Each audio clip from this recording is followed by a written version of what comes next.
You can spend months backtesting the perfect trading strategy, but the moment real money is on the line, if your mindset is weak, that strategy will fail. This graph tracks the emotional market cycle. Notice how the highest financial risk occurs right at the peak of euphoria, where greed takes over. Conversely, the optimal time to invest aligns with peak despair, exactly when fear screams to sell. To fix this, we have to step away from the charts for a moment. Today, we are going to build a physical, personalized trading psychology checklist. By the end of this video, you'll have a 3-part system designed to override emotional impulses, lock in your discipline, and stop destructive habits like revenge trading dead in their tracks. When you approach your terminal with a documented process, you are running a structured business. When you trade on feeling, you are just at the casino. Grab a notebook or open a blank document. Title the first section of your checklist, Before I Trade. This flowchart breaks down the prerequisites. Your very first rule is a physical and mental check.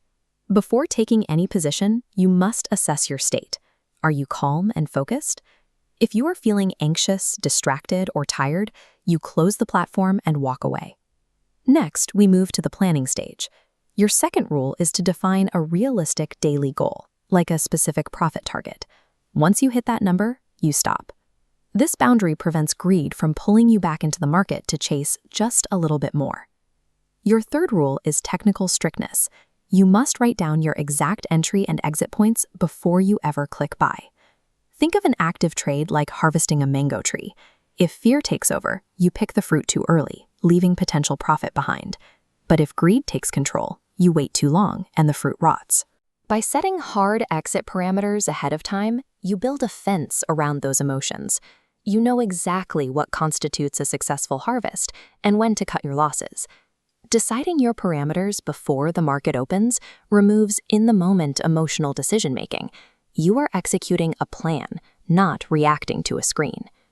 Now, create the second section on your page and title it During the Session. Once the bell rings, it is incredibly easy to lose your grip. An unexpected drop triggers panic, leading you to abandon rules and react frantically. To combat this, your first mid-session rule is strictly quality over quantity. You are only allowed to take a trade when your specific, pre-planned setup appears. Taking random setups out of boredom or a desire for action is overtrading. It is the equivalent of eating junk food all day.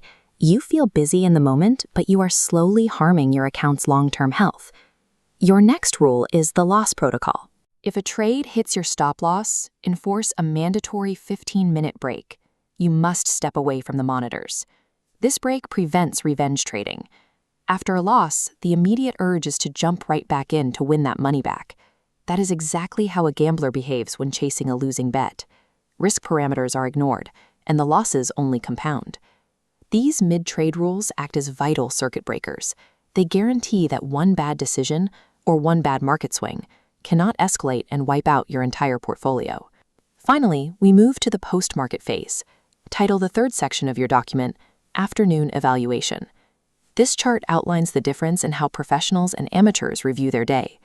You have to separate the quality of your decision-making process from the immediate financial outcome. In your daily journal, draw 2 separate columns. Label the first Outcome and label the second Process. Looking at the left side of this diagram, you see the amateur, results-oriented mindset. If they win money, they think it was a great trade. But if you ignored your strategy, risked too much, and still made money, you are internalizing terrible habits that will eventually cost you. Shift your focus to the process-oriented side. Your new standard is simple. A trade is only categorized as a success if you adhered to your rules. If you broke the rules and won, you mark it down as a failure. You just got lucky. Conversely, if you follow your setup perfectly, manage your risk, and the trade still hits your stop loss, you mark that as a successful execution. You protected your capital exactly as planned. Judging your session by how well you followed instructions, rather than your immediate profit and loss statement, is the ultimate filter. It protects you from the false confidence that ruins accounts. Look at the document you just built. You now have a personalized 3-part system governing your actions before, during, and after you trade. As this graphic illustrates, Long-term wealth building is a slow, methodical process. Doing the right thing consistently, day after day, creates compounding growth. Your primary goal for tomorrow's session is not to make a specific amount of money. Your only goal is the flawless execution of this new checklist. Trust the system you just built. When you commit to following your rules instead of your feelings,